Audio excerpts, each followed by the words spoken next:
I know you like that. Yes, indeed. Welcome back. My name is Ivan Vixamar. Most people just call me Vix. And I want to say thank you for tapping into my podcast called The Lunch Table with Vix.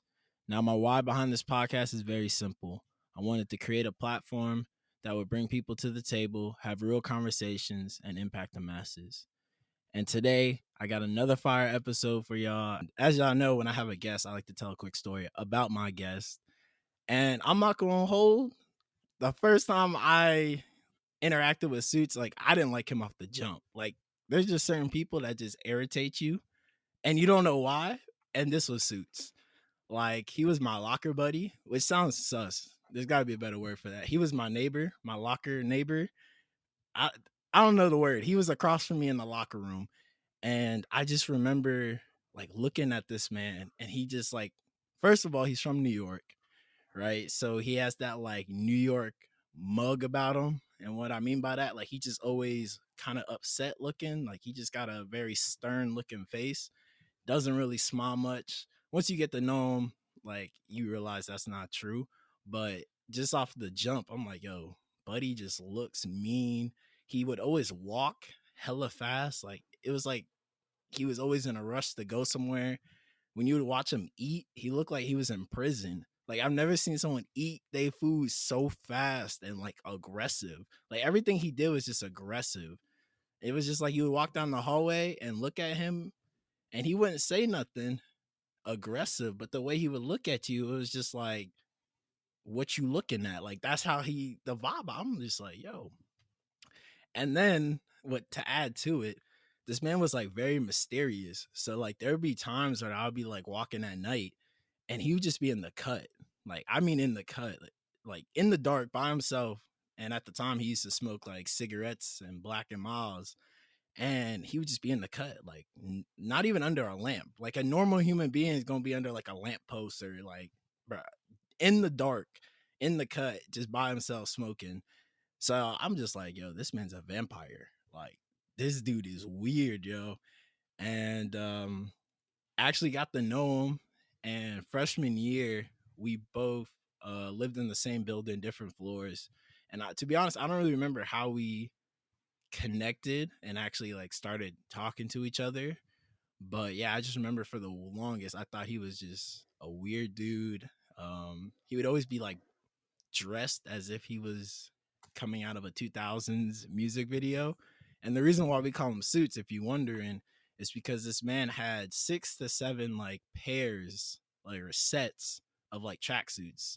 And I don't know if they were like suede or like I don't even know like the material of them, if it was like what the material was, but they were matching and they'd be like Feli, Puma, like Nike, just like sets of tracksuits. And then we just started calling them Suits. And he was just always blasting like old school New York, like who listens to Fabulous in 2014? Nobody. Like nobody's doing that. You bumping Drake at the time, Fetty Wap. This man is literally playing like Big Pun, Fat Joe. I'm like, bro, what are you doing? But at the end of the day, when I tell you this man is my guy, I got to know him, ended up being my roommate sophomore, junior, and senior year. So I apologized to him. This is a true story. I apologized to him and I told him, I said, look, when I first met you, I didn't like you. And I prejudged. However, in my defense, people always use that lame like, don't judge a book by its cover. Well, how do you know what book to pick up? Like that's to me, that's just idiotic. You kind of have to judge a book by its cover. Because if you got a lame cover, I'm not picking up the book. And I'm not calling Suits lame, but I didn't want to pick up his book. I was forced to pick up the book. I picked it up and read it and been best friends, been brothers ever since. So yeah, that's my little tidbit about Suits. We're working on some things up and coming. I'm not gonna spoil it, but you're definitely gonna get to know Suits a lot more. So just stay tuned. But my guy, Suits, say what's up to the people, my guy. What's happening, bro? Thank you for finally having me on. You know me, I've been eager to get on this podcast. We've been talking about this for years. Feels like it's finally coming Yeah, man. together. Yeah, man. Me and Suits, were roommates, and we would always talk about like, yo, we should get a podcast going and this and that. But when you in college, you just talk about stuff. So it's kind of cool to be able to actually be doing what we talked about. So at the lunch table, we like to talk about anything and everything. So that's definitely what this episode today is gonna look like. Y'all might, if y'all know Suits, y'all might see a different side of them. Because we got some good topics to talk about today. But if you know Suits, we gonna get off topic and we gonna talk about some stuff that is kind of off the rails, but that's just kind of how me and Suits operate. We just like to have real conversations. We like to question everything, and to this day, me and Suits cannot figure out. So put in the comments, DM me or Suits. Suits gonna shout out his IG. But how do TVs work? Like, how do you turn on a TV and there's a picture on it? Like, someone described to me pixels and how these millions of pixels can come together to make a video. Explain to me how how you click a button and it just captures a moment. Like, really think about this. It doesn't make I sense. mean, we've had that discussion for probably like 6 years at this point. We still haven't found any help as to like, okay, here's my phone. I'm gonna record this 10-minute video, and boom, now it's saved with great quality. Like how? How sway? I don't have How the sway? I don't have the answer, Sway. I definitely don't. It makes no sense. Someone please let us know. Comment, please explain it in layman's terms because we don't understand it. And me and Suits weren't the best students, but we're not dumb by any means.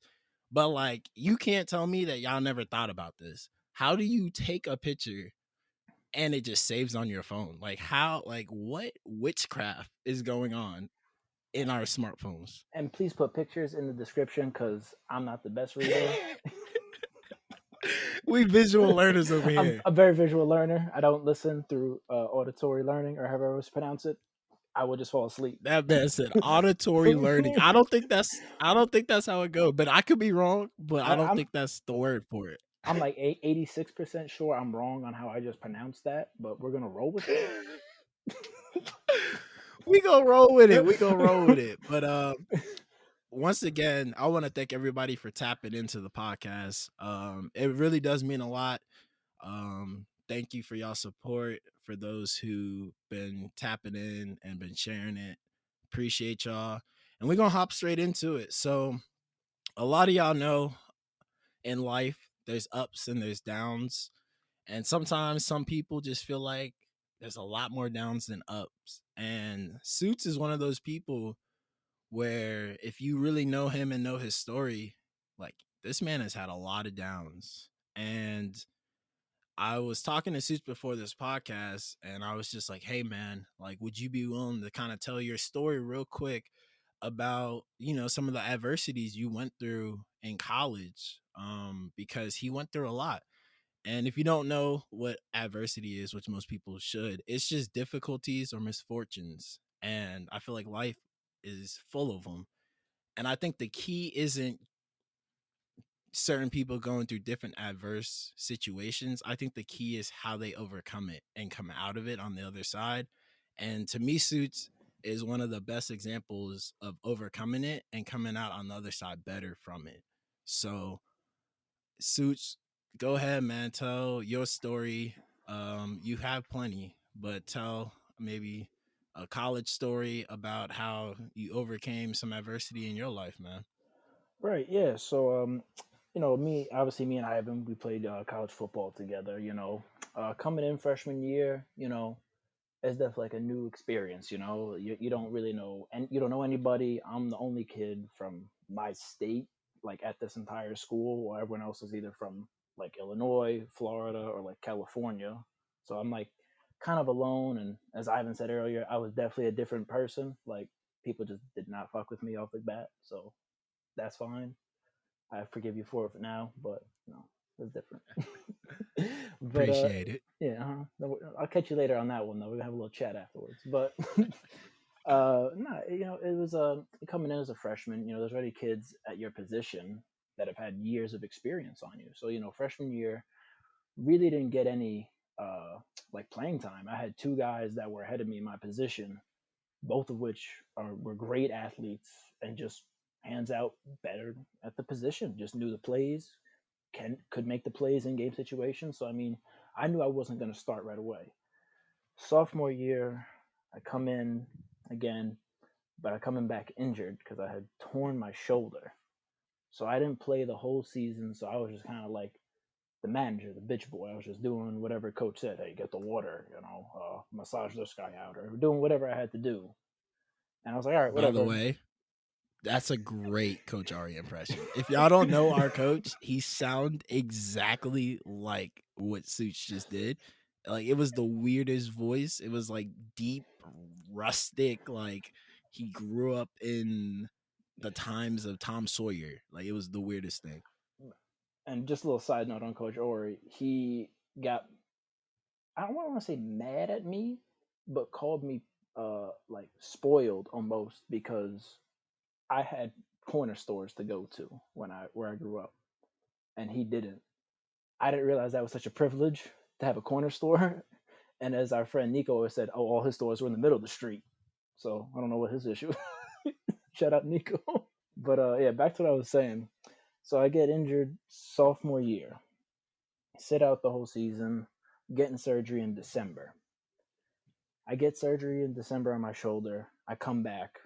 I think I was weighed about 160 pounds. Ivan didn't even recognize me as his roommate at the time because I was skinny as all hell. Training all off season, just trying to, get onto the field. All I want to do is just get onto the field, play, and just have some fun, honestly.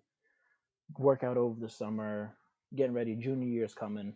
Come in to camp, solid 198, feeling good, fast, know the playbook, ready to play. About, man, it had to be 3 weeks into the season, if that. I'm getting ready to get like my first like playing time. I'm beyond excited.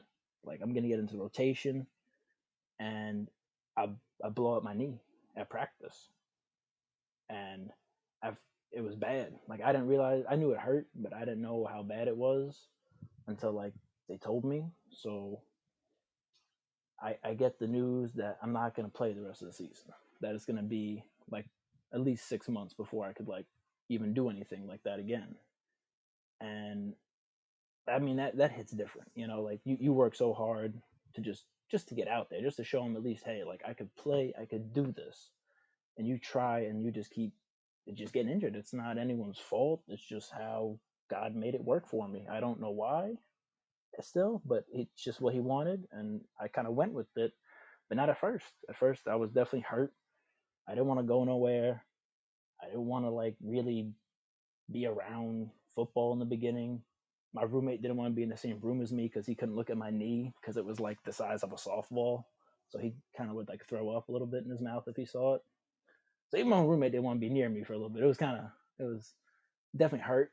It was tough, man. And I really had to like make a decision like that off season. Like, do I want to play again, or do I want to like save my body for my future career because I want to go into law enforcement? Like, what do I do? It's not an easy decision. It would be my senior year, my last chance really to play, or do I think about my career? Which is more important to me. And after several months, I thought about it, and I was like, my career is definitely, that's the future. You got to plan for the future. That's gonna be there much longer than football. That's what's really gonna count in the long run. But I didn't want to walk away from the team just yet. So I talked to our coach, defensive line coach, Coach Preston, and he talked to me. He said he wanted me back, not to play, but he wanted me to help with the defensive line a lot. Help out the younger guys, get them through certain techniques, get them through learning the plays, maybe help out on the field with, I don't know, whatever it could be, just pad drills, whatever it is. Just help out pre-games, help out in pre-games, try to help out during the game, work on what are they seeing on the field and what could we change up mid-game to, help us out more. And that's really what I did my senior year. It was like, I was kind of like a manager, but like I really felt I did a little bit more than a manager would because I wasn't just standing there with water bottles. I was engaged the whole season. So I mean, I really didn't let the injury keep me away from the game. It kept me off the field, but it didn't keep me away from just being there for my teammates. And I'm happy as hell about it. I wouldn't change it. 100% would not change that ever. And that's just one of his many stories, but I think being his roommate, I got a different perspective from everybody else because I saw the pain that he was in. Like he said, I didn't even want to be in the room. Like this dude's knee was disgusting looking, and he had this like weird like configuration that would like stretch his knee for. It honestly looked like it was an episode of Saw, like a Saw movie. It was like the nastiest thing. And but I saw the pain he went through, the first surgery. I saw the rehab, how hard he worked to get back on the field. He said it had only been like 2 weeks into, I don't even think we had played a game yet. Like we were still in like fall camp, I want to say. And then for that to happen, it just like it hit me like I hurt my knee because I just knew how much hard work he put in and how much he cared. And I will say, him being a coach, and I want to word this right because I don't want to say it was the best thing for him because I don't know how his football career would have turned out, but I think it was probably one of the best things for the team. And the reason why I say that is because we came from a really small program, so we were stretched really thin as far as just like resources and like he said, helping out players that were on the lower end. Like when you're playing, the people that got all the attention were the starters and second string, which is probably like that at most programs, but other programs probably have tons and tons of coaches where like if you are falling behind, you can get time with your defensive coordinator assistant, or you can get, there's people you can go to. At our level, it's not as easy. So Suits being that person to kind of mentor that younger group was huge for our group as a whole. When you really look at it, man, he cared. And a lot of the stuff he did went without notice. Didn't get the praise for it. It's kind of like being an O lineman. Like no one recognizes you until you mess up. And that's when everyone's like, oh, well, you didn't do that. But man, he was on his game. He, whatever the coaches wanted him to do, he got it done. And like he said, he doesn't know why it happened, but truthfully, I mean, we weren't really good, period. But I think the fact that everything that happened with him, he was able to flip that and pour into someone else's life. Because I know those young kids really, really appreciated that man. He literally ran the scout team for us. Like, if you don't know football, when you're preparing for the week, your starters are playing against the third and fourth string offensive players trying to mimic the team that you're playing's offense. And someone has to be in charge of that. And Suits was that guy who was in charge of the scout team. So getting the players to line up and pretty much run plays that the other team is running that they've never seen before. And that's a lot of pressure. It was a lot. And he handled it and he did what he needed to do. So my question back to you, Suits, is what do you think was that one thing that like allowed you to look at this situation and say, all right, I'm going to be better because of this, and not just like, because I feel like that was you could have been depressed, you could have started, drinking, doing drugs, like you could have started putting yourself in a dark, deep spiral, but instead, like you were able to find the positives. Like, what do you think helped you? It's like that's a tough one to answer sometimes because I don't really think if anyone asked me straightforward, it's like, what do you think, made you go to that? And I mean, I'd have to say, like, it comes down to like really how I was just raised. Like, my parents would never let me really quit anything. Just like even if you're not even when I was younger and I wasn't say playing or something, like I could have been just on the bench, you know. They whether I fouled out or I was taken out, you don't go sit on the bench and then just don't cheer for your teammates. You don't not help them, you don't just sit there and just be useless. You go out there, you support your teammates, you try to help them get better, because if you're not trying to help them get better even when you're out, nothing's gonna come of it. I feel like it's just a waste. If you sit there and sulk, you might as well just not be around at all because you're just only bringing up like negative energy. You're not putting anything into the team. You're not wanting to get better. So I feel like even though I was, whether it be the scout team or hell, when it was spring ball, I say spring ball, it's 20 degrees outside. I'm throwing, warm up balls with the QBs. Like all these little things really, they play a major, major role in just getting prepared. And I have to say, it really comes back to how I was raised. Just you can't quit. You no matter what your position is, you do your part and then you help out as much as you can in any other way. So I want to say appreciate Suits sharing that story. If you know Suits, he don't really like to talk about like stuff like this where he's opening up about stuff that he's gone through in his life. So I definitely appreciate my dog doing that. And as we do on the lunch table, we're going to totally transition and go somewhere completely different because why not? And if you do know, and if you couldn't tell by my voice, which some people cannot, I am African American, I am black. And my dog Suits is Caucasian. He is from Mount Caucasus or whatever Mount Cat Williams Caucasus. said in that one I'm Mount that Caucasus. one He's that movie. baby is from the Mount Caucasus. Just because his name is Daryl, don't mean he belongs to Daryl. So as you can see, my dog Suits is very hipped, but he's white. And I had a white roommate for 3 years, and it was a great experience being able to kind of go back and forth on different issues, especially now with the climate being what it is, with especially 2020, with all the Black Lives Matter movement and stuff like that. For people that don't know, Suits got into law enforcement and he was actually policing during the time where like the riots and everything was at its height in Chicago. And so there's always that, for me at least, I always see like two sides to the situation, right? So I know Suits, I know how he is, I know what he represents, what he stands for, but I also know, being a black male hanging out with other black males, that they don't care. All they see is a white dude with a badge, and they see him out in the street and they automatically place a stigma on Suits. And I think it's tough because as a cop, you have a job to do.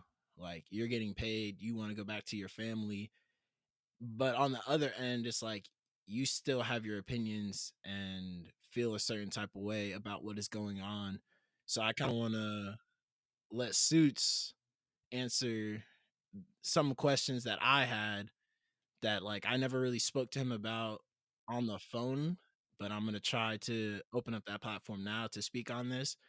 Like, how was it when you were out there and you got these Black Lives Matter I don't even want to, yeah, protesters that are out there, and I'm not gonna lie, I would say majority of them were peaceful protesters, but you always have those that are violent. And obviously in Chicago, there's a lot of footage of just really violent protesting, and you're in the middle of that.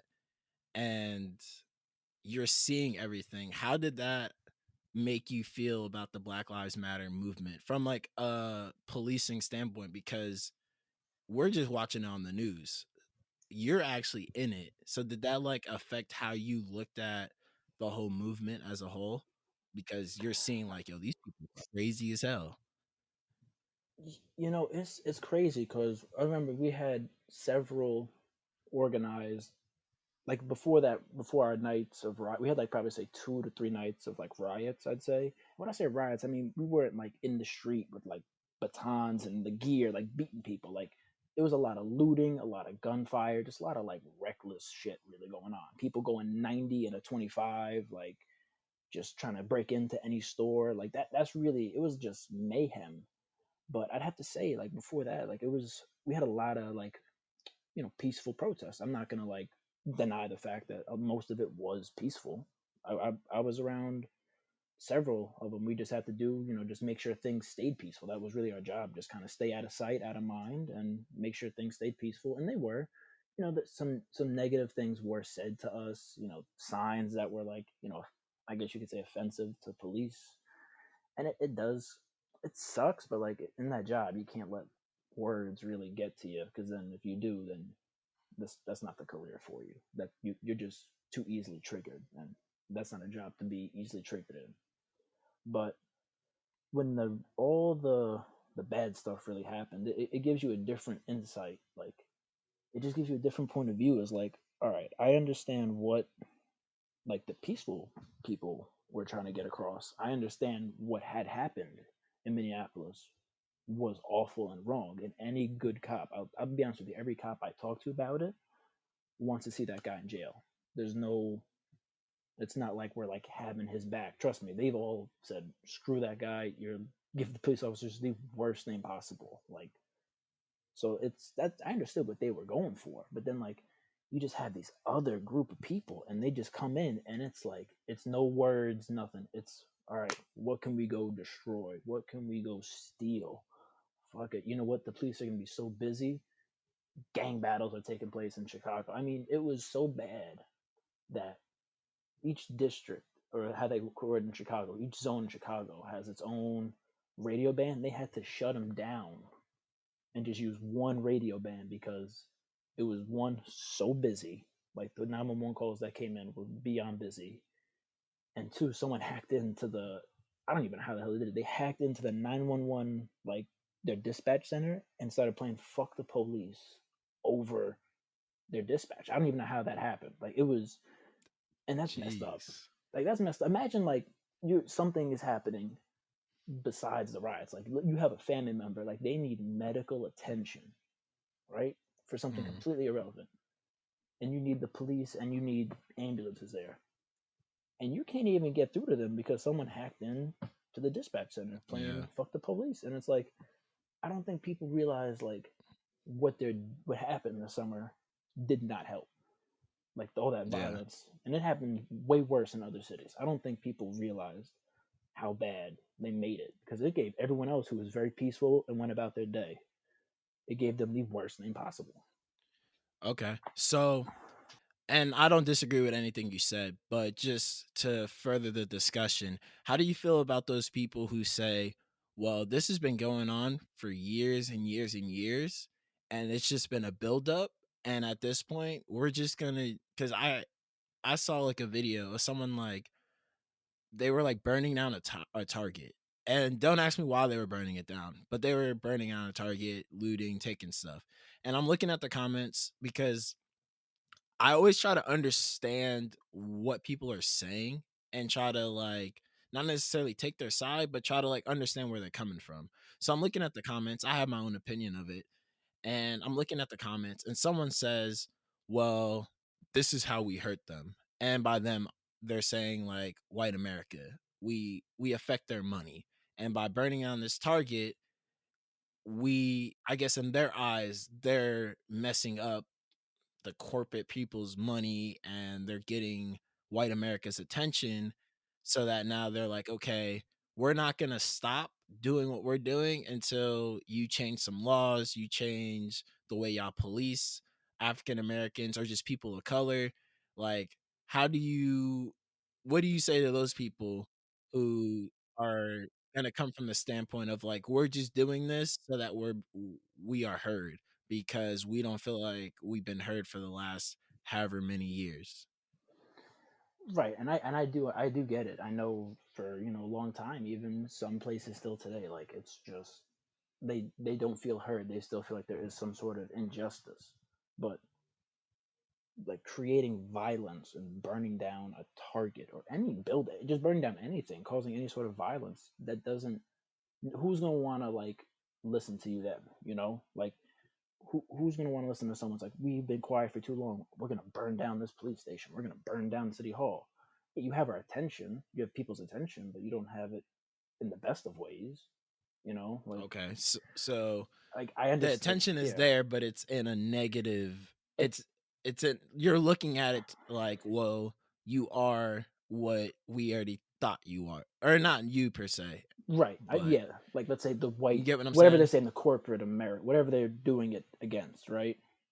Whatever, like whatever they're burning down a target against. So it's like I'm viewing it as, I'm like, well, what the hell are you accomplishing here? Like, you just burned down a Target. Like, people get their kids diapers, foods, and clothes at a Targets. Like, Yeah. it's it just didn't make any sense.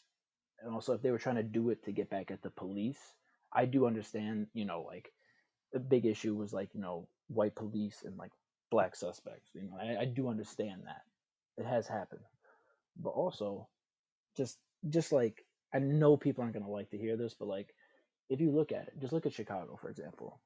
More black people are killed by other black people in Chicago through gang violence than are killed by police, or even so white police. It's just, I don't understand why that's not raised to be more of a problem. You know, Yeah. like, I don't know I why that. I I don't know. I I I get that because I feel like that's what a lot of and not just white cops, I have black cop friends and they always point to that stat too, where the black on black crime is way higher. And I totally agree. Like black on black crime, that's ridiculous. Like all the gang violence and stuff, it shouldn't be. However, the pushback I do have with that stat is these gangs don't have a commitment to their community. Like these gangs aren't saying, "Hey, we vow to serve and protect. We vow to this and that." Like, so I can see it from a crime organization. Like that's what you're built to do, is to, and I'm not saying it's right because black on black crime is, like I said, there's no excuse for it. Shooting people, killing people over cents on the dollar, over weed, over territory, over you slept with my baby mama, whatever issues that people die over, is that is not acceptable by by any way. But I will say I push back on that notion of when they point to that stat because these gangs, although they are terrorizing the community, they don't have a vow to the community as cops do. And I think that's why people get so enraged, because y'all are positioned to serve and protect. And when you see those videos out there, it doesn't look like serving and protecting. Now, again, you're a cop. We have other cop buddies. So I understand. I want you to come home safe. And I remember calling Suits because, like I said, I have cop buddies and I would pray for them like every night that they got home safe. Like Suits is my guy. And I would call him and I'm like, look, whatever you gotta do, you just get home safe. And I would always tell him that. So I'm not trying to dummy the issue down that like what y'all do is easy, because at the end of the day, y'all are in a very, very tough career and the job is only getting harder with like social media and cameras and stuff nowadays, because everything you do is under the microscope. But as it kind of should, because you are in that position of power and you are there to serve and protect, it's kind of the pressure that y'all are having on you to do everything by the book and just to police people correctly. It's kind of, to me, it's just like it kind of should be there because what y'all do isn't easy. And we, as the people of the community, have to put that pressure on y'all to do better, because that's the vow y'all took to the community. And these gangsters and thugs, they didn't commit to that. You know what I mean? I Right? don't know No, if that made sense. no, it totally makes sense, and I understand and appreciate, like, that we take, every officer takes an oath. That oath, you know, if, as long as you're a decent human being, like, that oath means something to you. You go about it the right way every day when you're on the job. And of course, gangs don't have, we're not swearing to the community we're gonna protect it. Like, obviously, no, but, like, definitely as cops, it's become 100% tougher. Especially, everyone's got a phone, everyone's got a camera. Like, you're not escaping it. Like, hell, there's even cops that have cameras on them at all times. So, and there definitely is. There should be accountability. It just gets tough when we're just doing our job. Not even talking about what happened in Minneapolis, but just doing your just normal job, and you're just getting criticized. People want you to get fired. Like, there's people that want cops to get fired because they engage somebody, whether it be for, like, a traffic stop or they did this or did that, and those people shoot at the cops, and the cop shoots back at them, and they either get shot or they die, and like obviously I don't want to see anyone die, but like that's what you had to do in that situation, and people call for these cops to get fired for things like that. And it's kind of, to me, it's like, okay, at where are we going to draw the line as to where, like what is acceptable? Because like if they're calling for the cops to be fired over that, what's the point of even having any sort of organized law enforcement? Like that, then it would just be anarchy. You tell me I Yeah. can't shoot somebody that's shooting at me, and that's in my job description. It's all legal, it's all justified, and they Yeah. want them to get fired. And it's like, I don't see where that's okay. Yeah.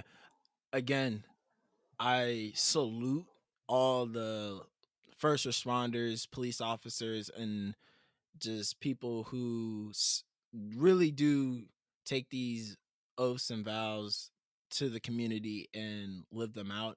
And I think it's just one of those situations where it could be 100 good cops, and that one bad cop can kind of just ruin it all for all those other good cops out there. And um, like I said, I've never been a cop. I can't put myself in those predicaments to say like what would I do.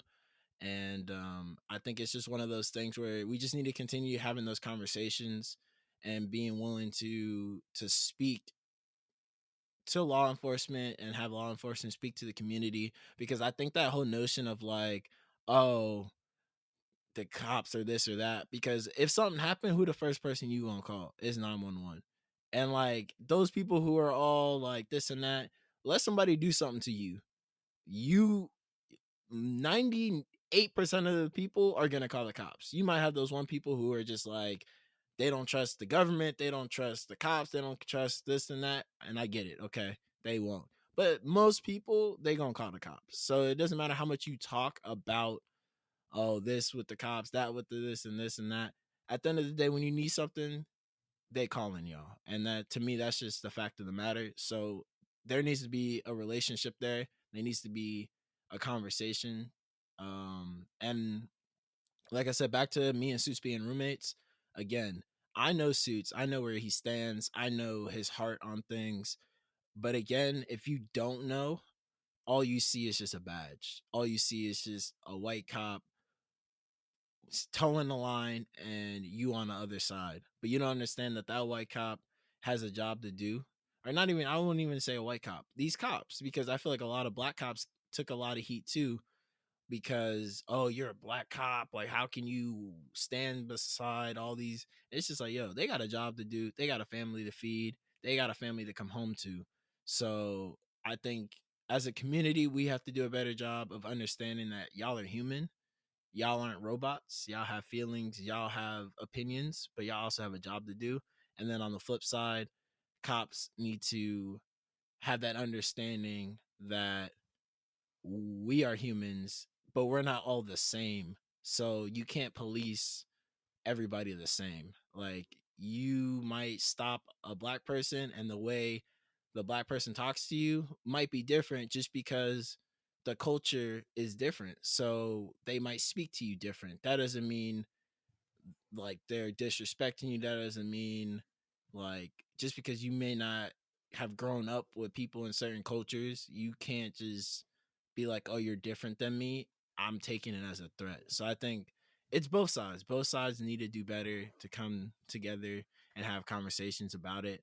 And again, me and Suits aren't, we're not experts on this. We kind of give our opinions. um, a lot of the stuff I said maybe didn't make a lot of sense, maybe didn't sit well with a lot of people, and same with the stuff Suit says. But at the end of the day, it's just our opinion, and we're just having a conversation. And I think that's just what I want to promote at the end of this is just go out, have a conversation, speak to people, and understand why they believe what they believe, understand why they feel what they feel. So, is there anything else you want to speak on as far as that topic? Or you ready to hop over to the next? I will just go back to one thing you said, like how you were saying, like just because of a certain way, like if I stop someone who's black, they might speak to me a certain way, and that's just because of the culture of where they live. it was actually like interesting you said that because of where I was a cop. We like the neighborhood were right next to like one of the worst places in Chicago, and by worst I mean high gun violence area and just very poverty stricken. And then in our town, it's about as mixed as it gets. You have the really rich people on the north end of town, and then below that, it's middle class, lower class, Section 8 housing. Like it's everybody. So we'd actually, like, I had to learn, like, you can't talk to everybody the same way.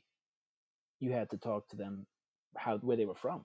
Like when the people from, let's say, Chicago would come over, I, I would have to ask them, like, oh, you know, what's your address? Or like the way, like, it's just something so simple. I'd have to be like, yo, where you stay at?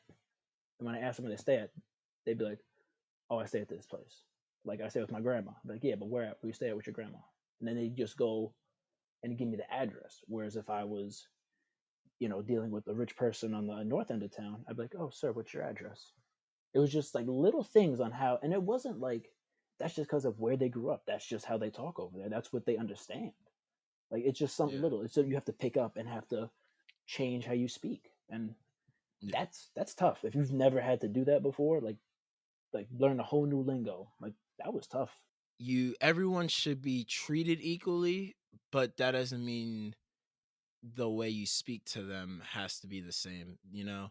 And I think you hit it where the justice should be the same, the treatment of how you treat every human being should be the same, but every human being comes from different areas, different backgrounds, and that needs to be based on the discretion of the officer of how to speak to said individual based off of the conversation and stuff like that, which I think just comes back to just training and again being willing to have that conversation on both ends of the spectrum.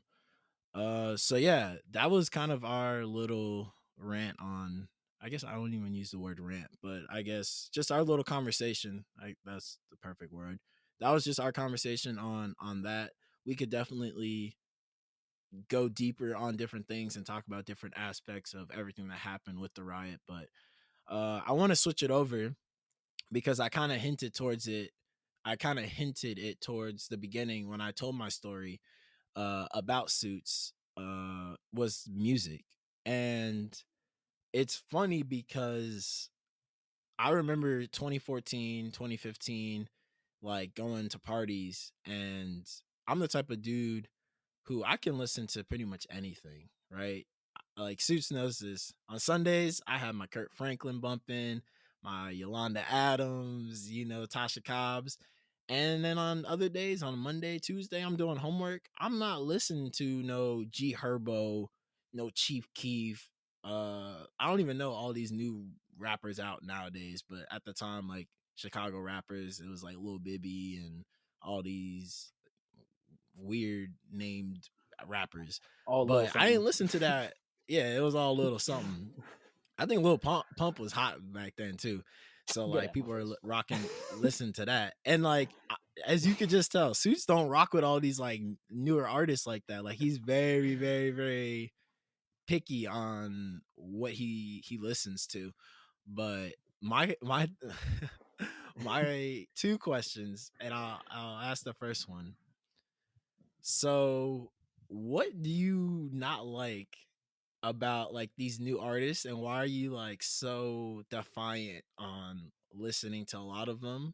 You opened up a little bit about it, and you kind of been better, but like in college, like this man was heavy bumping like these old school, and nothing's wrong with that, But he was bumping that Jay Z. He was like I think Common, like Jadakiss, like this is who he's listening to. And we had a party, and I'm like, bro, I don't want to hear none of this. I want to hear Drake. I want to hear Fetty Wap. I want to hear Cardi B. Like you playing all these like I don't even know what to call them because they're not old, but they old. You know what I mean? Yeah, I know what you mean. I don't know. It was like first, I will have to defend myself by saying I have opened up a lot more nowadays. Like I listen to like everybody. Like I'll give them a shot, you know. And like of course I listen, like I said, I was never big on Drake because people were like Like, yeah, he's good music artist, but I for a long time I was like, this man is not rap. This man is a pop star. There's a difference between pop You would star say and that rap. all the time. All I the would say time. that all the time because he is a pop star in my mind. Like, think about his level of fame that he is at. That's no rapper's ever been that famous. Like, this dude can't even walk outside and like go to Starbucks or something. But like, I've definitely grown into him more. I like his beat. It's a little more like, I don't know, like uplifting. Like those 3 tracks. Like, I really enjoyed them. But like, you get into these like, I mean, who's trash? A lot of people. Lil Nas X, are you bumping him? Did you give I him a mean, chance? I did because I think it was probably maybe like a year, like probably when we graduated college, like year after, like that Old Town Road came out and stuff. Like, I'm not Hmm. gonna lie, that song's catchy as hell. But am I gonna call him a It's a rapper? banger. I'm not gonna call him a rapper. No, I can't. It's like in my mind, like rapper, like I need the lyricism, I need the flow. Like you gotta have a like. Honestly, it all starts with like a good beat. Like if you don't have a good beat, ain't nobody listen to your music. That's just straight facts. Facts. That's straight facts. Like, Facts. and if you don't have like good lyrics, like I feel like a lot of these lyrics are like just the same shit. Like they just repeat themselves over and over. Like half the song is them just repeating what they said or like rhyming the same word consistently. And I'm like, I like it. It's catchy. It's definitely good music vibes because I know like the music I'd want to listen to. Like, who's gonna throw on Young Jeezy at a party besides me? And not a soul. Not me. Like I'm gonna be in there. I put on for my city. Oh, like I'm gonna I be I will vibing. not be I will not be vibing to that. You No. would not be in attendance. You'd probably disown me as your roommate at all costs. If I'm at a party and you are playing Nas, Ludacris, Fabulous, any people in that age range, this is not the party for me. And this comes down to my next question, right? And to me, this is hilarious. So, like, you ever been driving? Of course you have, right?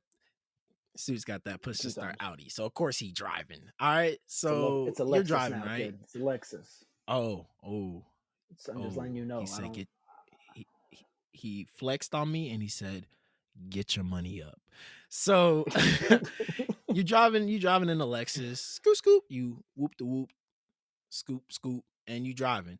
You pull up in a white neighborhood.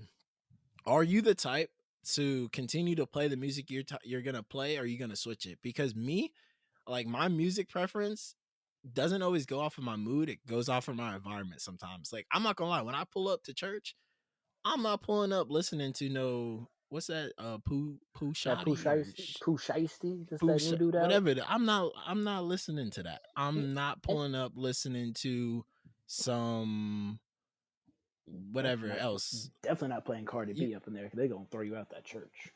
yeah, I'm not That's gotta be playing sacrilege. because it's up and it's up and it's up. Yeah, I'm not playing that, right? I'm like playing music in that environment, and it's still music that I like. It's still music that I would listen to, right. but I'm going to cater it. And then if I'm in a white neighborhood, I'm not gonna have my windows down, blasting certain type of music too, because I'm like, oh, I'm a black male driving a car. I don't want to be looked at as like, oh, who is this black dude driving in our neighborhood? Let's get an APV out. I don't know if that's how cops talk, but let's get an APV out on this one. Like, I don't want that. And then if I'm in the hood, if I'm on Tamarind, Six Trunk, Old Block, whatever hoods are out there in America, I'm not gonna be bumping Justin Bieber, even well, though I love JB.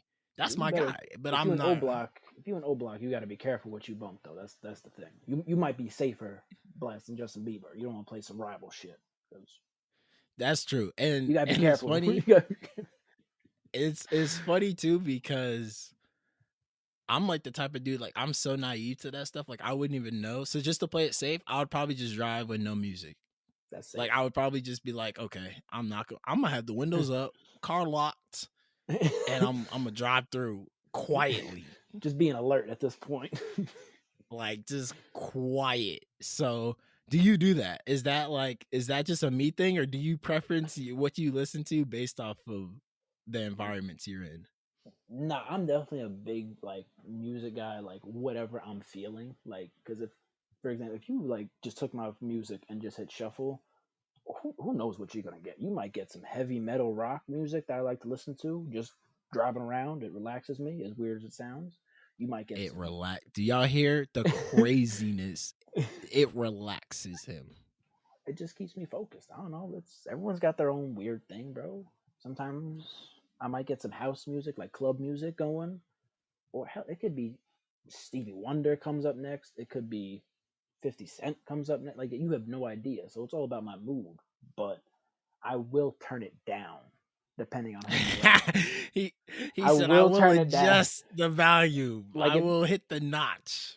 especially if I don't do that, especially if I see like children or like older people around. I'll do it to be respectful to them. Like the kids don't need to hear young Dolph talking about turning girls into ratchet thoughts and they suck a dick Yeah. and riding. Like they don't need to hear that at 6. I listen to it at 6, so I know they don't need to.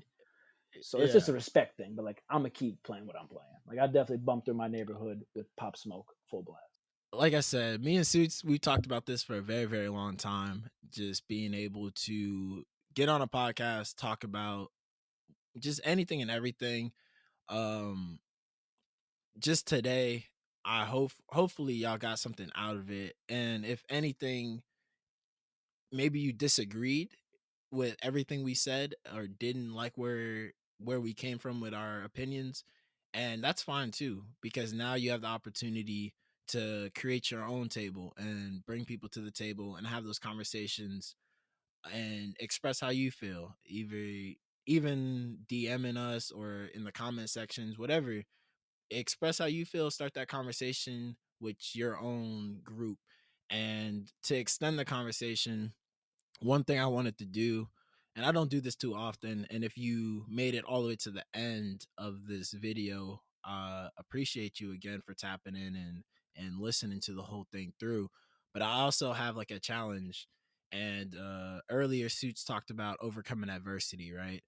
And I want to keep the conversation going and keep, being in a community about overcoming adversity, because it's something that everyone goes through. It's something that everyone at some point in time is going to have to go through, go around, go over. And so I want y'all to either hit me on Instagram, and you can hit me at the lunch table with Vix underscore after each word, or you can just comment on the YouTube page directly or under the video directly. And I just want y'all to maybe give one or two things that you believe is like the key to help you getting over adversity. Like Suit said, it was for him not quitting, fortitude. But for someone else, it might be different. And if you can share your way of getting over adversity, it might be able to help somebody else. Because maybe for me, I might not quit something, and yeah, that's good not quitting, but maybe that's not the key for me. Maybe it's something else. So if you think you have something to add as far as like a nugget of wisdom, something that's helped you throughout your life getting through adversity and overcoming it, go ahead, like I said, either DM me or comment, and I'll put y'all in a random drawing, and I'll Venmo you $20. And if you don't got Venmo, I don't want to hear no complaints, because I only got Venmo or Zelle, and I'm not downloading any extra apps. So if you got Cash App, oh, I got Cash App, I don't care. You better download Venmo or you better get Zelle, because I'm not finna sit here and go back and forth. If you don't got it, I'm gonna pick another person, because it's 2021, and I don't got time to be downloading Chat. multiple apps. Like you clearly only like OnlyFans if you have Cash App. I'm gonna be real with you. Like you clearly only care about Hey, OnlyFans. Like Hey, statement alert. Suits claims that every person with a Cash App either has an OnlyFans account or is subscribed to one. So I don't. ladies, if you go on your man's phone and he got a Cash App account, you know the vibe. And ladies, just know it's not cheating. It's just porn. Whoa. It's just porn. I mean, he don't even know this woman. Whoa. I'm just saying. I don't subscribe to it because I really don't do that shit. But think about it. What's the difference Hold between on your now. We might OnlyFans have and to, porn? What is the difference? You tell me. you know what? I might have to get a female on the podcast, and that might be a question I have to pose, because being a guy, I feel like I'm not qualified to debate this with you, but I know every single female that potentially is listening to this that either has a man or wants a man, if they know that this man is subscribed to people's OnlyFans, I 1,000% think that they saying, "Oh, you cheating," and Right. they gonna have a problem with it. So And I think it's best if we get a female on here I would and do we that. just open up the discussion. I can invite you back, and I can get a female on here, I'll be and we glad to can have the really go toe to discussion. toe. Okay, bet. I'll be So glad. y'all heard it here first. Again, statement alert. Suits claims if you have Cash App, you are subscribed or you currently own an OnlyFans. And so, ladies, if you go on your man phone, and I'm not promoting going on your man phone, but if you do and you see Cash App, you better give him that stank look because you know he up to something, according to Suits. And So, like I just said, this is all I'm putting this all on Suits. that's fine. And I just want to make clear, I do not subscribe to OnlyFans. I have no Yeah, subscriptions make it of the clear. sort. And Let's I let's just want to let let's it be shout known. out let's shout out Callie. Shout Shout out out to Callie. Callie. That is My, Suits' woman. And as you heard, Callie, he does not subscribe to any type none. of OnlyFans or Pornhub Premium or anything of that such. And she knows So my Callie, passcode. So she could get into my phone ooh, if she wanted to check. So that's how I know I'm being I honest. She knows the passcode. okay. Okay.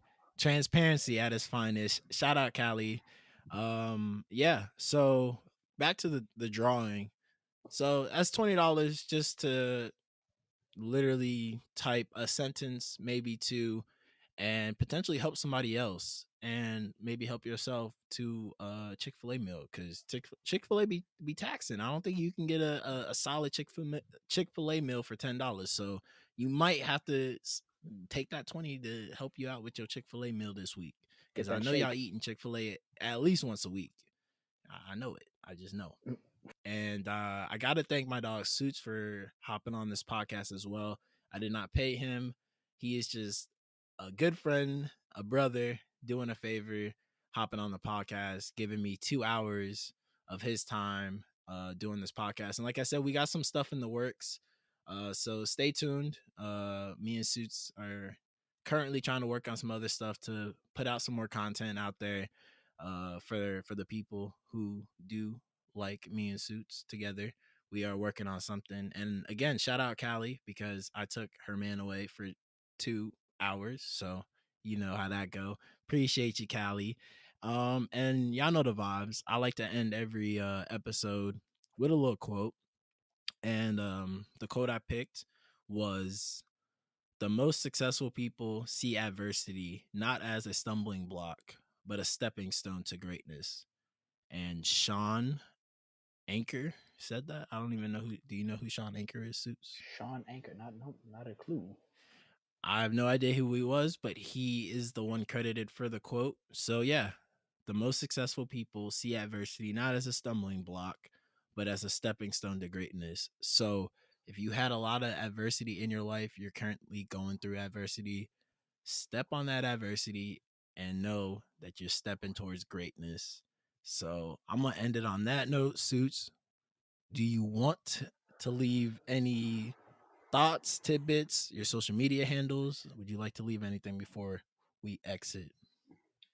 Yeah, I'll leave it with this. For sure. Like I was saying, if anyone has any feelings or comments, or perhaps to give either me or Ivan different insight into anything we talked about, whether it be adversity or about the rioting and all that stuff, if you could like leave comments about it, or you want to talk to me or him personally about it, we're very open people. We will have the conversation. It'll be respectful, it'll be peaceful, and I will try to learn something new and apply it further in life. So you could hit me So at, how? oh my bad. Yeah, go ahead, leave it. I was say No, I you was could gonna hit, say go ahead and lead. Go ahead and lead the social media so they know. Don't just say it and then don't leave the right. handle so that they all hitting me up. No, hit this man up. So females, if you looked at your man phone and he got the Cash App and you want to discuss it, talk to Suits. So Suits, go ahead, give him the handle. So Instagram is at Mikey Jumpsuits. It is all one word, all lowercase. That's it. That's where There you want to you find have that. it. And ladies, I'm not responsible for your man doing what he did. I'm just pointing out facts. Facts. So, y'all know the vibes. Y'all heard the lunch bell. Y'all better get up out of here. Get to class. And like always, more life, more blessings. Peace. Fine for dumpling. Booyaka, booyaka, for Shabba ranking.